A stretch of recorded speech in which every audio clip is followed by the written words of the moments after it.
Greater Sylhet development and welfare council in UK north region তাদের 15তম AGM and BGM general meeting গত রবিবারে ব্রাডফোর্ডের স্থানীয় শাপলা কমিউনিটি হলে আয়োজন করে। সংগঠনের সাধারণ সম্পাদক ফয়জুল ইসলাম চৌধুরীর পরিচালনায় উক্ত সভায় সভাপতিত্ব করেন গ্রেটার সিলেটের নর্থ রিজিয়নের সভাপতি মোহাম্মদ মাসুক মিয়া।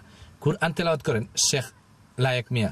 অনুষ্ঠানে প্রধান অতিথি হিসাবে উপস্থিত ছিলেন greater Sylhet development and welfare কাউন্সিলের সেন্ট্রালের চেয়ার জনাব মনসব আলী জেপি। বক্তব্য রাখেন এনামুল হক, নেসার আলী, আব্দুল খালিক, হাসান খান, আনসার হাবিব, নুরে আলম রব্বানী, শেখ মানিক মিয়া, ফজর রহমান চৌধুরী, আনোয়ার হোসেন প্রমুখ।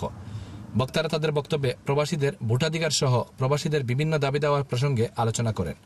মনসব আলী জেপি তার বক্তব্যে বলেন, greater Sylhet development and welfare council কমিউনিটির মানুষের সময় উপযোগী দাবি দেওয়া আদায়ে সবসময় অগ্রণী ভূমিকা রাখে এবং সবসময় নির্যাতিত ও নিপীড়িত মানুষের জন্য কাজ করে যাচ্ছে এবং ভবিষ্যতেও যাবে।